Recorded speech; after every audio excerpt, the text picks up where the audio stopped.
fresh tomato didn't fall apart. It almost tastes like fresh tomato sauce. Like, you know, when you just ripe tomatoes out of the garden. Oh my gosh. And the fresh basil on top. Yeah. This is really good. Garlic, cheese, and then the pie crust. So hi, I'm Amy Roloff and I'm in my little kitchen. We are gonna start off with a tomato galette. So if you go to the farmer's market or you've got that wonderful vegetable garden and you've planted a variety of tomatoes, especially the heirloom tomatoes, because they kind of come in different colors and it makes it really look nice and pretty. But basically a galette is, or crostini, it's a crostata, because a crostini is those little appetizer things.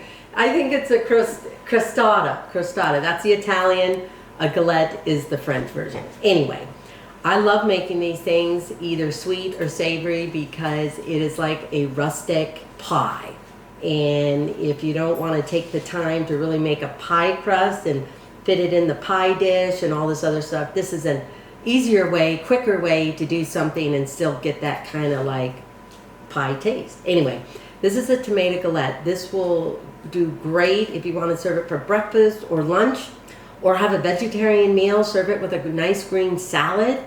But this can also complement protein that you may have, whether it be pasta, chicken, or whatever you want. So anyway, let's get going. So we're making a tomato galette.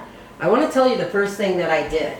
One thing about a galette is that when you're using fruit or like a tomato, those are very wet ingredients. And in order to help prevent your crust from being all soggy on the bottom, for these tomatoes, this is what I did. I laid them out on a baking dish on like a cookie rack and drizzled salt all over it. And that'll help draw some of this water out. And then what I'll do is just pat it lightly with paper towel to soak up some more water. And I think you'll have a much better galette and still get that nice flaky crust. So this will have tomatoes, we'll have a pie crust. I'm going to do a layer of ricotta and cream cheese with a little bit of parm and a little bit of herbs in it, and that will give a nice base to kind of protect the crust from the wet or the juiciness of those oh my gosh, it will protect a little bit from those ripe, delicious tomatoes, not potatoes, tomatoes. Anyway, so go to your farmer's market or pick them from your garden or whatever. So I have about 2 cups of flour in here. We're gonna cut up about a half a cup to maybe a 3/4 cup of use very cold butter, slice them up. You might only need a half a cup, you might need 3/4 of a cup, just kind of eyeball it. You really want it to look like coarse sand. We're just gonna slice this up. Oh yeah, by the way, people, I'm using my food processor, because if you've watched my other recipes on my YouTube channel, sometimes I don't use my food processor, I use a pastry cutter. So anyway, we're just gonna kind of slice this up. I hate it when the butter sticks to the knife. And to tell you the truth, the reason I have everything like in front of me, because I don't have long arms, so I can reach everything in front of me. I don't think I put salt in there. Definitely add a little bit of salt. This will help flavor your crust. And yes, I just eyeball the salt. So, you know, 1/4 teaspoon, something like that. That's good. Okay, hang on, people. Oops. See, yeah, there's always something going on. I didn't have it on right. We'll pulse it, and just so it looks like rough sand. Oh, apple cider. That'll add a little bit of flavor, but it'll also kind of make your crust a little more flakier too. So, I don't know, maybe half a teaspoon? Sounds good to me. Because you don't want too much, because you don't want your crust tasting like vinegar.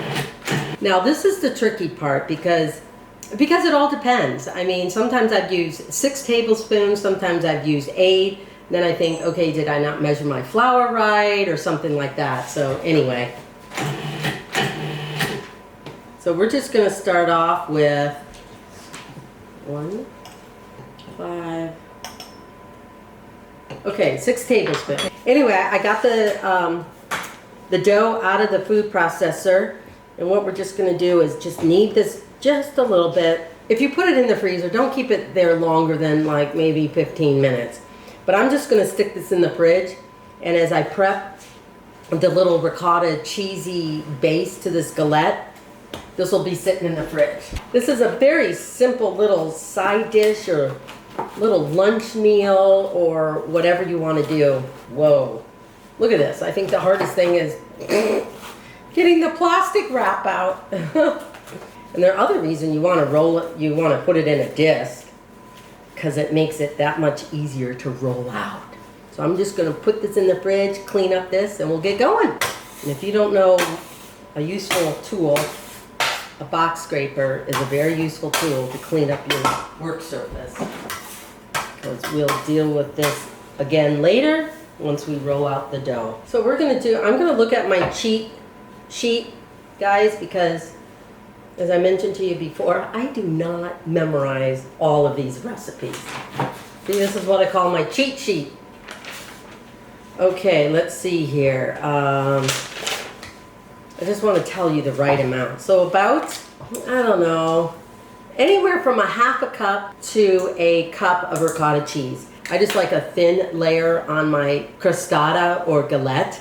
I don't like a big, thick, cheesy layer on the bottom, because the star of this whole thing should be your tomatoes. So I just want a thin layer. So you can use up to a cup, but a half a cup is fine of ricotta as well.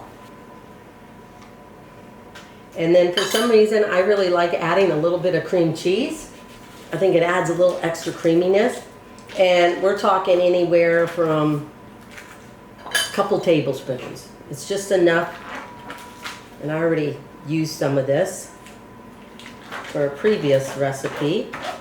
So yeah, that was probably maybe 2 tablespoons of cream cheese. You just want to cream this all together. I don't think I was as prepared as I normally am when I do these recipes, because I have to grate the parm. Okay, that's done. So you probably want maybe about a half a cup, something like that, of Parmesan cheese. You know what I always do? I tell you this before, but in my mind I go, Parmesan? No, because Parmesan Reggiano, that doesn't go. So I go, Parmesan Reggiano, or whatever. So now I know, Parmesan. Yeah, Parmesan. We're gonna add Parmesan cheese. You guys, I don't know what it is about words, some of these words. And another tip, if you ever like making soups, depending on your soup, save the rind and put that in with your soup base, and that'll add that little extra kind of flavor to it. So, I don't know, this is about a half a cup. I think it'll be enough. Add that all in here. Now, typically I would probably add a little bit of salt, but I think with these cheeses, and especially with the parm, this is going to have enough salt. I tell you, you know what? I wish I had a bigger place to have a bigger garden for herbs, because one pot of oregano or basil or thyme, it would be gone in like 2 weeks, because I love fresh herbs. And if I buy it in the grocery store, I definitely pay for it because they're expensive. So if you can, I mean, dry herbs will work well with this too, because you are, I'm going to save the rest of these for the topping of it. Oh yeah, the other thing I was going to mention too is when you use farmer's market or garden tomatoes, they will be juicy because you're getting them more ripe. You're getting them with more flavor. So I think this process of the tomatoes over there and salting them and draining the water a little bit is key. So you don't have too wet of a thing, of a crostata. Crostata. I like saying those words. Galette. I sound so traveled. Okay, don't mind me. And then you just want to chop it up. Depending on what has been on my cutting board, yes, I will clean the cutting board, but it's either been cheese or herbs or something like this, and it works well with the dish, so that's why I'm not cleaning up my cutting board after every little thing. So we're just going to mix this in together. But I think the one thing I will add to this maybe a little pepper.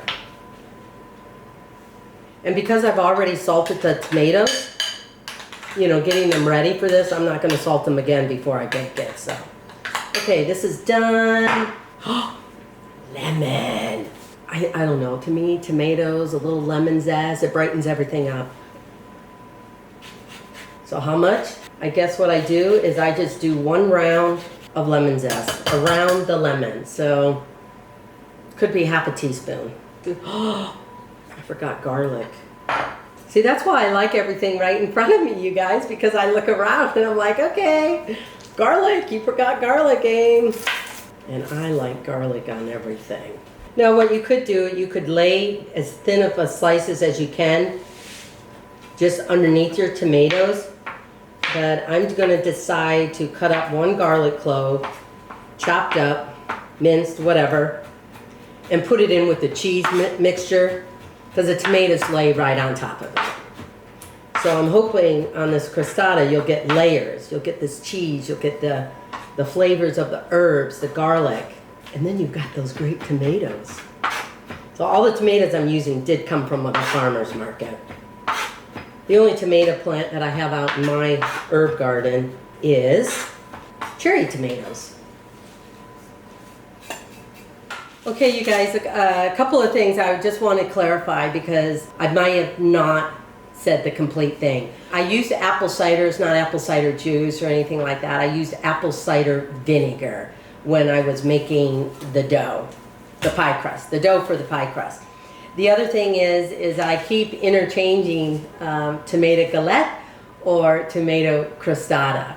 To tell you the truth, I'm debating what word I like best because they say the same thing, but differently. So anyway, just look at the recipe. And that's the other thing I want to tell you guys. Sometimes when I make these recipes, I'm making a different version than the written recipe just because I'm making a smaller portion or something of that sort. So look at the video. I love it because I'm hoping that they're fun and everything, but definitely go to the recipe to get exact, especially if it contradicts what the video says. So what I'm doing here is I'm going to roll out this dough, but I'm going to use it on parchment paper because parchment paper with the dough is going to go onto like a cookie sheet to bake. Because we're not doing it in a pie crust or anything, but you want it nice and round. Or, I don't know, mine never turn out completely round. So I am just going to layer the cheese mixture on this crostata galette. You know what, I should really take a poll. What do you guys want me to call this? Okay, I think that's enough. Now we're gonna layer these. And we're gonna hope for the best. How about that, you guys? Look at how ripe they are. They're just like falling apart. And I cut the tomatoes, I don't know, maybe 1/4 of an inch. You don't want them too thick because it'll just take that much longer to cook. But, you know, that's okay. But about 1/4 of an inch. And I probably have about 2 tomatoes here. Could be 3. Could be 3, you guys. I can't remember. And all you do is, you know what I should have done? I probably should have floured. Then you're just going to roll it up. And it's okay if it overlaps. Just make sure you pinch in those sides. Just going to try and get them way to the very edge of the tomato because you don't want a lot of room. See, there you go. Easy peasy, you guys. And I forgot my egg to do my egg wash, so we're going to go get that. Just had water in it. Lisa is behind the scenes, you guys, and she's looking at me like, okay, you just used a used bowl. It had the cold water in it from the pie crust. I still have to add water to this, so we're all good. I just like the water flying into the sink portion. But an egg wash, I mean, I'm sure many of you guys know, will, you know, kind of brown your crust and make it all looking pretty. Okay. You know, to tell you the truth, I'm just looking at this dough. I'd probably back off on a little bit of the butter and just go with a 1/2 cup or back off on only 6 tablespoons of cold water because my dough feels a little wet and I'm not sure why that is. I've done this so many times. Okay, so I've got my oven heated at 375 degrees. And I think I normally cook this for about 40 to 45 minutes. But because I want to give you guys the exact, so bake it for about 45 minutes, but definitely check in on it at about 40 minutes just in case, depending on what your oven is doing, you're not, it's not too brown. So there we go. Let's see what it looks like when it's done. 45 minutes later, I'll see you back here. Hey, I just took this out of the oven, the tomato galette. I think that is the consensus of what I should call this. Instead of crostini, we'll call it a tomato galette. But anyway, the crust looks wonderful.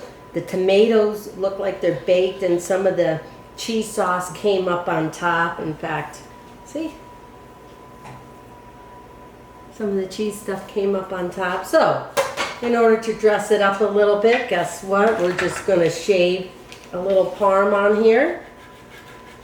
We'll tear up a couple of fresh basil leaves. Give it that little freshness to it. And another thing that you could do to this dish as well, thinly slice some mozzarella on the bottom. Just drizzle with just a hint of olive oil, just a hint of salt. And then lay your tomatoes on top of that. So you're almost making a capri galette. Now, I have not tried that, but it seems like it's doable. But anyway, so here you go. Should I try it? Of course I should try it. I always have to try my food. Lisa, you want to trace the bite? Sure, I'll step in. There we go. Ooh, now these are ripe tomatoes, and the one thing about getting tomatoes from the farmer's market, there is so much more flavor. They are juicier. It's oh like, my gosh, it smells so good. yeah, I think it does. I think I put some herbs in here. Oh, I put the herbs in the cheese sauce. What you could do is put some herbs in the cheese sauce, ricotta cheese and cream cheese, but also you could sprinkle some of the herbs on top of the tomatoes so those get infused into the tomatoes as it cooks. Oh, some forks, huh? Yes, please. No matter how many times you try, you bake these things, why do they seem to come out differently each and every time? Okay. Delicious. I still like it, huh? Oh my gosh. The fresh tomato didn't fall apart. It almost tastes like fresh tomato sauce. Like, when you just ripe tomatoes out of the garden. Oh my gosh. And the fresh basil on top. Yeah. This is really good. Garlic, cheese, and then the pie crust. And I think when you use fresh tomatoes that are ripe, it puts a whole different spin on it than when you just use tomatoes from the grocery store. Because obviously they can't ship ripe tomatoes. They'd be destroyed before they even made it to the grocery store. Completely different taste on those tomatoes. You can find this recipe and so many more over at amyroloffslittlekitchen.com or go to my YouTube channel. You can get the recipe and the videos there. I would so appreciate it if you subscribe and told a whole bunch of other people, because we're going to be doing a few more things there, for you guys subscribers. Yeah, so anyway, this is tomato galette. Give it a try. And I'll see you over there at Amy Roloff's Little Kitchen, YouTube. Thank you so much for joining me, you guys. So from my kitchen to yours.